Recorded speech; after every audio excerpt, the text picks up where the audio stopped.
org, The War and Peace Report. I'm Amy Goodman. Defense Secretary Robert Gates met with leaders of the United Arab Emirates and Saudi Arabia last week to increase support for a new round of United Nations imposed sanctions on Iran over its uranium enrichment program. While the Obama administration intensifies its efforts to win Chinese and Russian backing for tougher sanctions, France and Finland have indicated the European Union could consider unilateral measures against Iran if a UN resolution fails to materialize. While as the United States, the EU, and Israel step up the pressure on Iran, we spend the hour with the world-renowned linguist and dissident Noam Chomsky, whose latest speech begins with a critical look at U.S. policy towards Iran. An internationally celebrated professor of linguistics at the Massachusetts Institute of Technology, Chomsky is the author of over 100 books on linguistics, mass media, American imperialism, and U.S. foreign policy. The New York Times called him perhaps the most important intellectual alive today, but his opinions are rarely heard in the mainstream media. Well, I had a wide-ranging conversation with Professor Chomsky at Harvard Memorial Church in Cambridge, Massachusetts, just a week ago. He talked about anti-war activism, the lessons of Vietnam, President Obama's foreign and national security policies, and also the risks that Noam Chomsky himself took as an activist and someone who has consistently spoken truth to power. We begin with an excerpt of Chomsky's speech, a critique of the Obama administration's push for tighter sanctions against Iran. Favorite newspaper, the London Financial Times, a couple of days ago, identified Obama's major foreign policy problem today as Iran. The occasion for the article was Hillary Clinton's failure to convince Brazil to go along with the United States on calling for harsher sanctions, and President Lula's insistence that there should be engagement with Iran, commercial relations, and so on, and that it has a right to enrich uranium for producing nuclear energy, as do all signers of the Non-Proliferation Treaty. Well, it was reported here too, of course, and Lula's position was considered sort of paradoxical. Why is he not going along with the international community, with the world? That's an interesting usage, which is a very striking reflection of the depth of the culture of imperialism. Who is the international community? Well, it turns out, if you look, that the international community is Washington and whoever happens to agree with it at the moment. The rest are not part of the world. They're kind of in opposition. Well, in this case, Lula's position happens to be that of most of the world. You can think it's right or wrong or whatever, but just as a matter of fact, for example, it's the position of the former non-aligned countries. The majority of countries of the world, the large majority of their populations, they have repeatedly and vigorously supported Iran's right to enrich uranium for peaceful purposes, reiterating that it's a signer of the Non-Proliferation Treaty, which does grant that right. So they're not part of the world. Another group that's not part of the world is the population of the United States. The last polls that I've seen a couple of years ago, in those polls, a considerable majority of Americans agreed that Iran has a right to develop nuclear energy, but of course not nuclear weapons. And in fact, as the poll demonstrated, the opinions of Americans on this issue were almost identical with opinions of Iranians on a whole range of issues. And in fact, when the poll was presented in Washington at a press conference, the presenter pointed out that if people were able to make policy, could be that these tensions and conflicts would be resolved. Well, that was a few years ago. Since then, there's been a huge mass of propaganda about the threat of Iran and so on, and it's very likely, I would guess, that if the poll were taken today, those figures for the American population would be different. But that was 2007, 3 years ago. So at that point, Americans were not part of the world. Most of the majority of people of the world were not part of the world. And Lula, by repeating their view, is also not part of the world.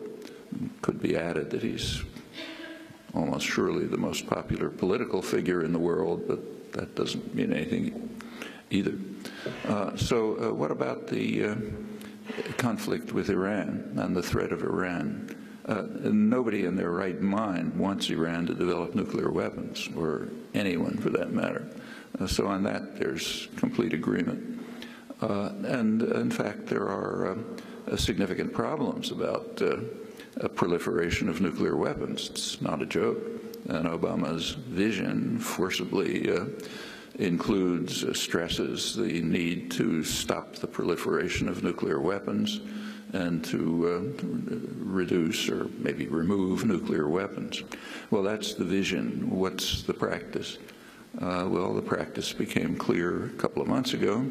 Once again, the Security Council passed a resolution, 1887, I think it was October, calling on, with a criticism of Iran for not living up to commitments that were demanded by the Security Council, and also calling on all states to join the Non-Proliferation Treaty and to solve all their conflicts within the framework of the Non-Proliferation Treaty without any threats of force. Well, that particular part of the resolution was not exactly headlined here for a simple reason. It was directed at two countries, the two countries that are regularly threatening the use of force, the United States and Israel. The threat of force is in violation of the UN Charter, if anybody cares about that stale old stuff, even older than the 60s.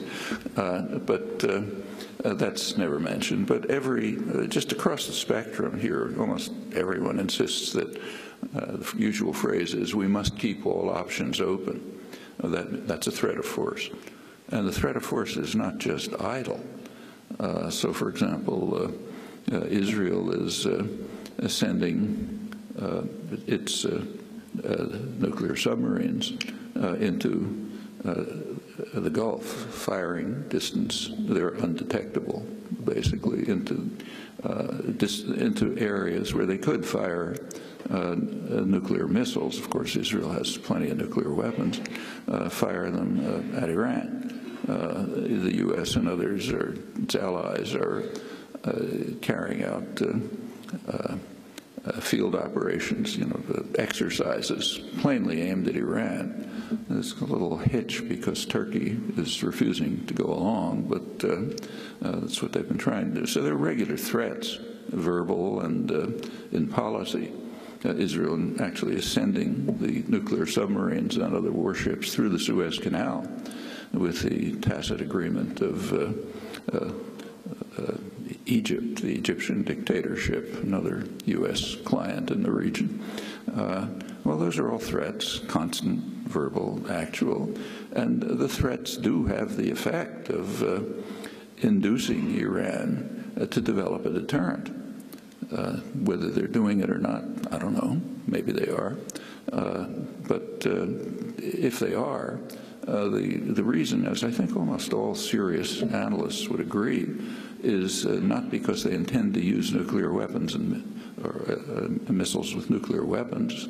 If they even loaded a missile with nuclear weapons, assuming they had them, the country would be vaporized in 5 minutes.